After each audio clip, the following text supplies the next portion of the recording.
Bonjour tout le monde et bienvenue sur Fleur de Vie Créative. Aujourd'hui, je vous retrouve pour monter les mailles avec la main gauche.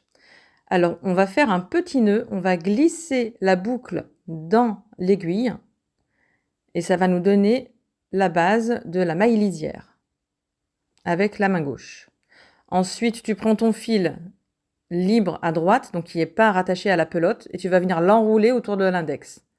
Tu le glisses sur l'aiguille, tu tiens avec ton autre main, la droite, l'aiguille, et tu passes à gauche autour de l'aiguille, en passant vers toi. Hop, tu glisses comme ça et tu tires le fil à droite. Tu reprends, tu glisses, tu fais la boucle, tu passes par-dessus et tu tires le fil. Tu reprends, tu glisses, tu passes la boucle, tu passes au-dessus et tu tires le fil. On va monter 36 mailles comme ça pour le premier projet sans trou que j'espère réaliser.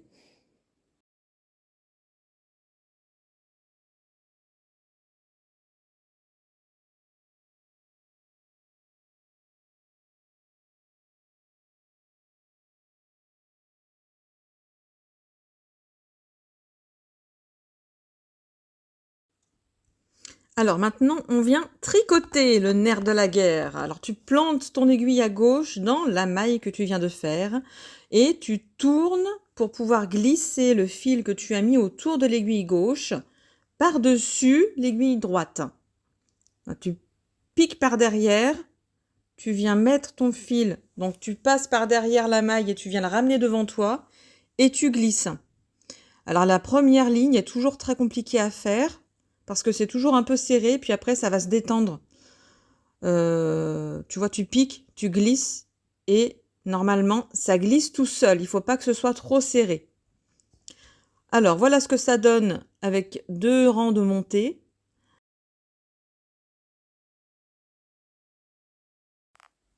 Allez, on continue de monter les rangs et les mailles, on continue de tricoter. Là, j'ai eu un petit couac sur la gauche, je ne sais pas ce qui s'est passé. J'ai dû transformer 2 mailles en une maille. Bon, c'est pas grave, je continue mon projet. Allez, on continue de tricoter. Là, j'ai eu un petit couac avec une maille. Je pense que soit je l'ai perdue, soit j'en ai créé une autre. Et du coup, on compte bien les mailles correctement, bien comme il faut, à chaque rang pour être sûr de ne pas en créer certaines et en perdre d'autres. Allez, on continue. Ça fait 2 heures que je tricote. Je tricote pas spécialement vite non plus. Et il faut qu'on aille jusqu'à 18 cm.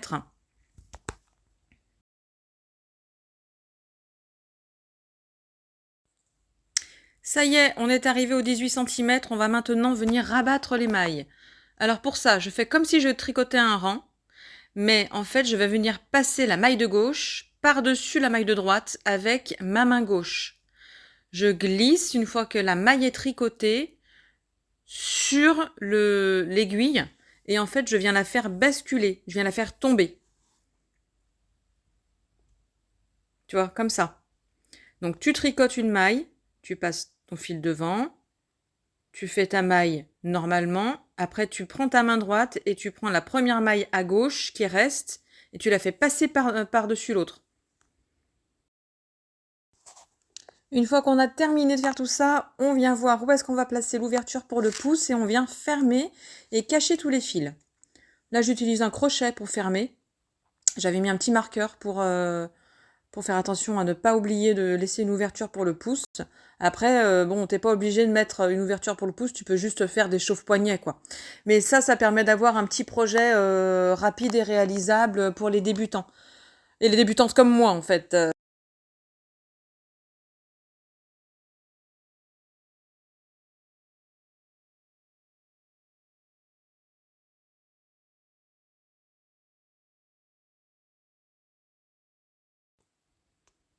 Et bien voilà, notre petite vidéo spéciale crochet débutant pour les gauchères et gauchers est terminée. Je vous souhaite une bonne journée, à bientôt!